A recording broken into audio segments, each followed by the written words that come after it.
Hello friends, Assalamualaikum. I'm Nusrat Jahan. আজকে আমি তোমায় শেখাবো how to add multiple location in Google My Business. Add blank location at once. Bangla অর্থাৎ কিভাবে আমরা Google My Business এর মধ্যে মাল্টিপল লোকেশন অ্যাড করতে পারি। তাহলে এখন কাজটা করি। তো কাজটা করার জন্য আমরা আমাদের মিনিমাইজ করি, তারপর আমরা আমাদের গুগল ক্রোম ব্রাউজার ওপেন করি, তারপর আমরা এখানে লিখি business.google.com, তারপর আমরা এন্টার দেই। বেশ, এন্টার দেওয়ার পর তারপর আমরা এখানে ক্লিক করে ইম্পোর্ট বিজনেসে ক্লিক করে আমরা আমাদের কোনো বিজনেস আমরা ইম্পোর্ট করতে পারি, অথবা আমরা আমাদের নেল স্পা সংক্রান্ত যে বিজনেসগুলো আছে, মানে আমাদের একটা নেল স্পা গ্রুপ করে নেল স্পা সংক্রান্ত যে বিজনেসগুলো আছে ওগুলো আমি ইম্পোর্ট করতে চাই। তো করার জন্য আমরা এখানে কাজটা করার জন্য আমরা ক্রিয়েট গ্রুপে ক্লিক করি।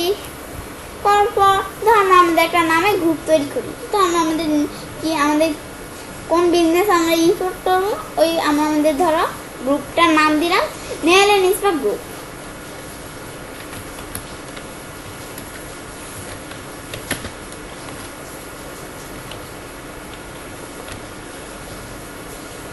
ব্যাস, এখন আমরা নাম দেওয়ার পর আমরা ক্রিয়েটে ক্লিক করলে গ্রুপটা তৈরি হয়ে যাবে। তো আমরা ক্রিয়েটে ক্লিক করি। ব্যাস, আমাদের গ্রুপটা তৈরি হয়ে গেল। তো এরপর আমাদের যে গ্রুপ অবস্থায় থাকলে আমরা যেখানে ক্লিক করে আমরা এই যে আমাদের গ্রুপটা আমরা এখানে ক্লিক করি। ব্যাস, ক্লিক করার পর আমরা এই গ্রুপের ভিতরে নেল স্পা সংক্রান্ত যত বিজনেস আছে এগুলো অ্যাড করতে চাই। তো করার জন্য আমরা এখানে ক্লিক করি, তারপর আমরা ইম্পোর্ট বিজনেসে ক্লিক করি। ব্যাস, ইম্পোর্ট বিজনেসে ক্লিক করার পর আমরা ইম্পোর্ট বিজনেসে ক্লিক করলাম। করার পর আমরা আমাদের বিজনেস ইম্পোর্ট করার জন্য আমাদের প্রথম আমাদের এখানে কী বলছে যে এই যে আমাদের এখান থেকে তোমার এই যে টেমপ্লেট, তারপর স্প্রেডশিট, তারপর অ্যাট্রিবিউটস, মানে যেগুলো ফলো করে নিতে পারো। তোমরা যদি না জানো বিজনেসটা কীভাবে ইম্পোর্ট করতে হয়, তো করার জন্য আমরা ডাউনলোড দ্য টেমপ্লেট, আমরা একটা টেমপ্লেট অবস্থায় মানে একটা এক্সেল ফাইল আমরা এখানে ক্লিক করি। করার পরে যে আমরা মাইক্রোসফট এক্সেল আমরা এখানে ক্লিক করি ডাউনলোড। ব্যাস, আমরা এই যে শো অলে ক্লিক করে আনতে পারি বা আমরা এখানে ক্লিক করি।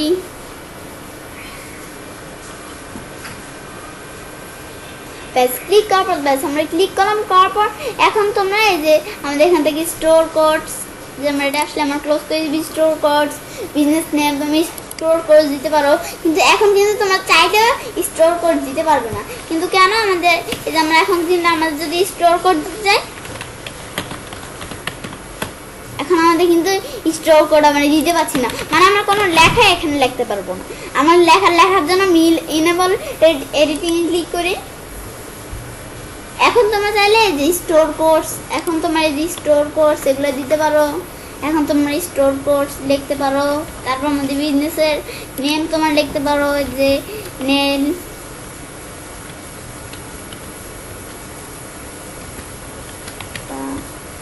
তোমরা এই যে বিজনেসের নেম লিখতে পারো, এই যে নেম এভাবে লিখতে পারো। বিজনেসের নেম লিখতে পারো, অ্যাড্রেস লিখতে পারো, পোস্টাল কোড, এগুলো তোমরা চাইলে লিখতে পারো। তো তোমরা এই যে এইভাবে দেখতে পারো। অথবা আমরা এটা ক্লোজ করি। এখন সেভ করতে চাই সেভে ক্লিক করো, না করতে চাইলে ডোনসে দিলাম। ব্যাস, এখন আমরা ডাউনলোড স্যাম্পল স্প্রেডশিটে ক্লিক করে আমরা এই যে স্প্রেডশিট ডাউনলোড করতে পারি।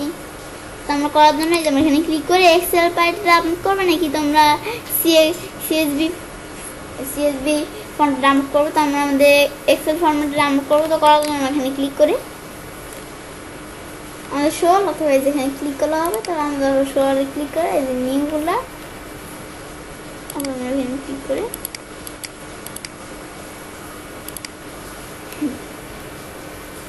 এখানে ক্লিক করবো।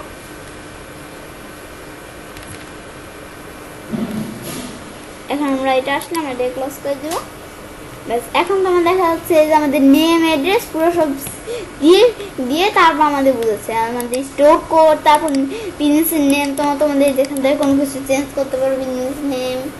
এই যে তারা তাদের বিজনেস নেম দিয়ে দিছে, তারপর তারা তাদের অ্যাড্রেস দিয়ে দিছে বিজনেসের, তারপর পোস্টাল কোড, সেগুলো তোমার এই যে এডিশনাল ফোন নাম্বার এগুলো তারা তাদের এগুলো দিয়ে দিছে। তোমরা চাইলে এখান থেকে তোমাদের যেগুলো সেগুলো দিয়ে দিতে পারো। এটা তারা একটা স্যাম্পল অনুসারে দেখাচ্ছে। তারপর আমরা এটা ক্লোজ করি। করার পর আমরা এটাকে ক্লোজ করি।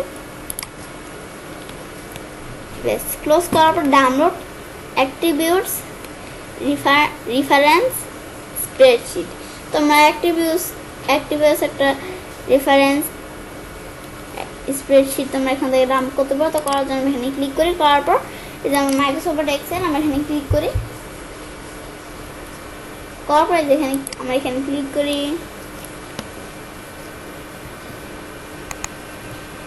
তারপরে যে একটা অ্যাট্রিবিউটস আমরা ক্লোজ করি। আমরা এনেবল এডিটিং ক্লিক করে এই দ্বারা দেখতে যে অ্যাট্রিবিউটস অনুসারে বুঝেছে। তারপর আমরা ক্লোজ করি। ব্যাস, ক্লোজ করার পর তারপর আমরা learn how to create an import file. কীভাবে ইম্পোর্ট ফাইল তৈরি করতে হয় যেগুলো এখানে ক্লিক করে আমরা এখানে ক্লিক করলাম। এখানে সার্চ দিয়ে অথবা এই যে নিচে আসে যে তোমরা কেমন ইম্পোর্ট ফাইল তৈরি করতে হয় না কী করতে হয় যেগুলো তোমরা যে এখানে ক্লিক করে সামান্য পড়ে জানতে পারো। তারপর আমরা এটাকে ক্লোজ করি। করার পর এখন আমরা যদি ইম্পোর্ট ফাইলটা আমাদের এখানে দিব। তো আমাদের সিলেক্ট ফাইলে ক্লিক করি। তো তোমাদের ইম্পোর্ট ফাইলটা যেখানে আছে তারা আমার ইম্পোর্ট ফাইল কোনটা ধরো এটা আমাদের ইম্পোর্ট ফাইল। আমরা এটাই সিলেক্ট করে এটা আমরা তৈরি করছি। তখন আমরা এটাই সিলেক্ট করে ওপেন দিই।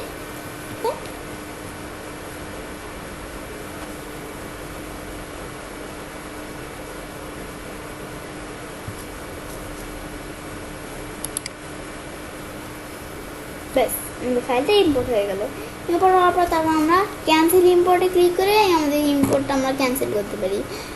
আমরা ক্যান্সেল ইম্পোর্টে ক্লিক করে আমরা আমাদের যে জিনিসটি ইম্পোর্ট করলাম এটা আমরা ক্যান্সেল করতে পারি। আর আমরা প্রিভিউ চেঞ্জে ক্লিক করে যে আমরা এই যে প্রিভিউ চেঞ্জ দেখতে পারো। এই যে আপডেট কত হয়েছে আপডেট দেখতে পারো। নিউ ইরমস, নো আপডেটস যেগুলো দেখতে পারো। তারপর তোমরা ইরোস মানে তোমাদের কয়টা কোথায় ভুল হয়েছে তোমরা দেখতে চাইলে ডাউনলোড ডিটেলসে ক্লিক করে এই যে আমরা এক্সেল ফাইলে ডাউনলোড করি। তারপর আমরা ডাউনলোডে ক্লিক করি। তারপর আমরা এই যে এখানে ক্লিক করি।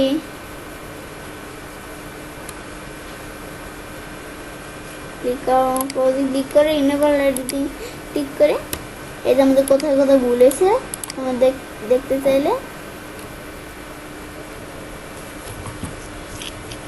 কি করবো। আমরা আমাদের যে দেখতে চাই তাহলে টান দিয়ে বড় করে দেখতে পারো। যে দেখতে পারো যে মানে কতটুকু ভুল হয়েছে যে এগুলা তোমরা দেখতে পারো। তারপর আমরা আমাদের ক্লোজ করি। আমরা সেভ করতে চাইলে সেভে ক্লিক করবো। না করতে চাইলে আমরা ডোন্ট সেভ দিব। তো আমি সেভ করতে চাই না, আমি ডোন্ট সেভ দিই। এবার তোমরা তাহলে কাজটা করতে পারো। এবার আমরা খুব সহজে গুগল ম্যাপ বিজনেসের মধ্যে মাল্টিপল লোকেশন অ্যাড করতে পারি। ফ্রেন্ডস, আমার আজকে এই ভিডিওটি যদি তোমাদের ভালো লেগে থাকে তাহলে আমার চ্যানেলটি সাবস্ক্রাইব, লাইক, কমেন্ট এবং সবার সাথে শেয়ার করবে।